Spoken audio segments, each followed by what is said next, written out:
Hello बच्चों, मैं Rohit arts classes से रोहित सर। अगले पार्ट में हम लोगों ने नीति श्लोका पाठ जो है पूरे विस्तार से पढ़े थे। क्या मज़ा आ गया था, बड़ा मस्त चैप्टर। पढ़ने के बाद जो है मनमुग्ध हो जाता है। क्या जीवन का रहस्य छिपा हुआ है, क्या विदुर जो है कितना मस्त बात कहे हैं। जो लाखों करोड़ों रुपया खर्च करके जो प्राप्त नहीं किया जा सकता है, उतना महंगी बात जो उसमें कहा गया है। और अगर इस पाठ की जो बात बताया गया है जो श्लोक के माध्यम से, अगर उसको अगर व्यक्ति जीवन में अपना लेता है तो वह जो है जीवन में बहुत ज़्यादा क्या कर सकता है, सफल हो सकता है, कुछ भी कर सकता है। तो अगर आप इस वीडियो को जो है इस वीडियो का जो है थ्योरी पार्ट जो है नहीं देखे हैं, श्लोक का हिंदी नहीं देखे हैं, तो अगले पार्ट में जो है इसके पहले जो अपलोड हुआ है उसमें आप जाकर देख सकते हैं। और अगर उसको पढ़ लेते हैं आप तो आपका ऑब्जेक्टिव सब्जेक्टिव क्लियर हो जाएगा, आपको फिर रटने की आवश्यकता नहीं होगा। चलिए आइए, आज हम लोग करने वाले हैं ऑब्जेक्टिव। नीति श्लोका पाठ जो है किस ग्रंथ से संकलित है, तो यह जो है विदुर नीति से संकलित है। और ऑप्शन के अनुसार लेकिन इसको मारना है। केवल विदुर नीति दिया तो विदुर नीति हो जाएगा, और अगर दिया तो देगा महाभारत के उद्योग पर्व। महाभारत के उद्योग पर्व, ध्यान से सुनिए। महाभारत जो मेन ग्रंथ है उसी में उद्योग पर्व है, उसी में विदुर नीति है। तो क्वेश्चन आ गया कि नीति श्लोका पाठ कहाँ से संकलित है, तो अगर केवल विदुर नीति दे ले रहेगा तो विदुर नीति मार लीजिएगा, और अगर विदुर नीति नहीं रहेगा तो दे रहेगा महाभारत के उद्योग पर्व। तो उद्योग पर्व हो जाएगा उद्योग पर्व, और उद्योग पर्व के 33 से कैमे तो 40वें अध्याय से लिया गया था। आगे देखिए, विदुर नीति के लेखक कौन है। ये विदुर नीति जो ग्रंथ है उसके लेखक कौन है, तो महात्मा विदुर।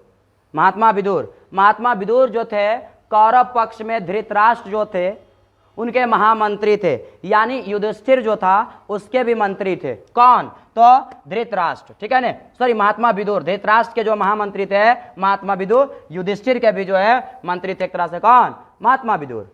तो महात्मा विदुर कह रहे हैं कि विदुर नीति के लेखक कौन है, तो महात्मा विदुर हैं। आगे, विदुर नीति किस ग्रंथ का अंश विशेष है, मतलब विदुर नीति जो है वो किसका भाग है, तो महाभारत का। नीति श्लोका पाठ के रचनाकार कौन है, तो नीति श्लोका पाठ के रचनाकार महात्मा विदुर हैं। विदुर नीति किस प्रकार का ग्रंथ है, तो विदुर नीति जो है प्रश्न और उत्तर रूप का ग्रंथ है।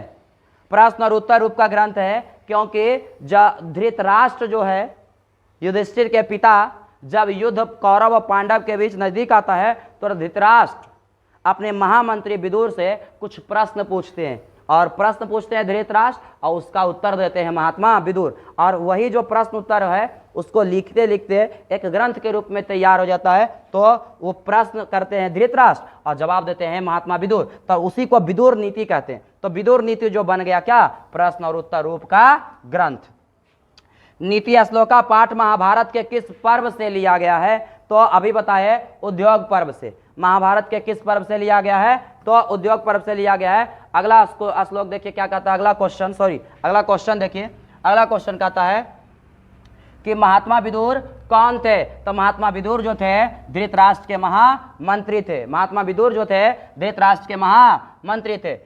कहता है किसके प्रश्न का उत्तर विदुर देते हैं, तो धृतराष्ट्र के प्रश्नों का उत्तर जो है कौन देते हैं, महात्मा विदुर देते हैं। जो शीत उष्ण भय प्रेम समृद्धि असमृद्धि सभी में एक समान रहता है, उसे क्या कहते हैं, तो उसे पंडित कहा जाता है।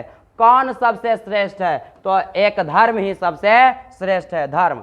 उत्तम शांति किससे मिलती है, क्षमा करने से। अगर आप क्षमा कर देते हैं किसी को तो आप अपने आप को शांति महसूस करेंगे, मन जो है आपका शांत रहेगा। आगे कहता है परम संतुष्टि किससे मिलती है, परम संतुष्टि किससे मिलती है, तो विद्या से। परम तृप्ति किससे, तृप्ति भी कह सकता है, तृप्ति, परम तृप्ति किससे मिलती है, तो विद्या से, ज्ञान से। सुख की प्राप्ति किससे होती है, तो अहिंसा से। अगर आप किसी से लड़ाई झगड़ा नहीं करते हैं तो आप जो है हमेशा सुखी रहेंगे। आगे कहता है धर्म की रक्षा किससे होती है, तो धर्म की रक्षा सत्य से। आगे कहता है विद्या की रक्षा किससे होती है, योग से। विद्या की रक्षा आया था विद्या योगेन रक्षते, विद्या जो है विद्या की रक्षा योग से। सत्येन रक्षते धर्म, सत्येन रक्षितो धर्म, विद्या योगेन रक्षते, मिर्जया रक्षते रूपम, कुलमृतेन रक्षते, कुलमृतेन रक्षते। इस प्रकार से श्लोक था। तो कहता है विद्या की रक्षा योग से, धर्म की रक्षा सत्य से, आगे कहता है रूप की रक्षा उबटन से, उबटन से मतलब स्वच्छता से। जितना साफ सुथरा रहिएगा उतना ज्यादा आपका रूप, आपका जो सुंदरता है अच्छा लगेगा, रूप की रक्षा होगा। आगे देखिए कुल की रक्षा, कुल मतलब खानदान, खानदान की रक्षा किससे होती है? तो अच्छे आचरण से, अच्छे आचरण से। आगे कैसे पुरुष हमेशा सुलभ होते हैं? प्रिय बोलने वाला, मतलब तुमको जो ठगने वाला रहेगा हमेशा प्रिय बोलेगा। तो प्रिय बोलने वाला व्यक्ति जो है हमेशा क्या होगा? एकदम सुलभ रहेगा, जजा खोजो हो जाए मिल जाएगा। कहो कि चलो खर्चा करेंगे, तुरंत कहेगा जी रेडी है। कहो किसी को लीजिए 500 रुपये हम फ्री में, ज़्यादा हो गया हमारा, तुरंत ले लेगा। यही तुमको 10 रुपये की समस्या आ जाए किसी से मांगो, एकदम नहीं देगा। तो प्रिय बोलने वाला व्यक्ति जो है हमेशा सुलभ होता है। और कैसा व्यक्ति दुर्लभ होते हैं? तो अप्रिय और हितकर बोलने वाला, अप्रिय और हितकर बोलने वाला। बोलेगा तो सुनने में थोड़ा बड़ा कड़वा लगेगा, लेकिन वो जो बात बोलेगा तुम्हारे भला के लिए, तो अवसर ने बोले वाला मिलता है नहीं सुनने वाला। तो क्वेश्चन कहता है कि कैसे पुरुष दुर्लभ होते हैं? तो अप्रिय और हितकर न बोलने वाला। जैसे हम लोग के माता पिता कड़वा शब्द बोलते हैं, हमेशा कहते हैं पढ़ो पढ़ो पढ़ो, और जब ऐसे बोलते हैं तो हम लोग को कड़वा लगता है, बहुत गलत लगता है। लेकिन जो कड़वा बात बोल रहे हैं हम लोग के भला के लिए बोल रहे हैं, हम लोग के भला के लिए। तो वैसा व्यक्ति ना कोई बोलने वाला और ना कोई सुनने वाला मिलता है। घर की लक्ष्मी, घर की लक्ष्मी जो है किसे कहा गया? तो घर की लक्ष्मी स्त्री को कहा गया है। आगे विनम्रता से किसका नाश होता है? तो विनम्रता से अपयश का, आकृति का नाश होता है।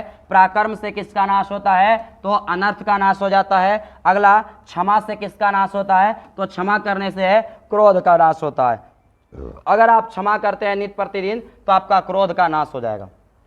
अगला आगे कहता है कि सद्व्यवहार से किसका नाश होता है? अशुभ लक्षणों का। सद्व्यवहार से किसका नाश हो जाता है? अशुभ लक्षणों का। महाभारत क्या है? तो महाभारत एक पुराण है और जिसके लेखक कौन है? महर्षि वेद व्यास।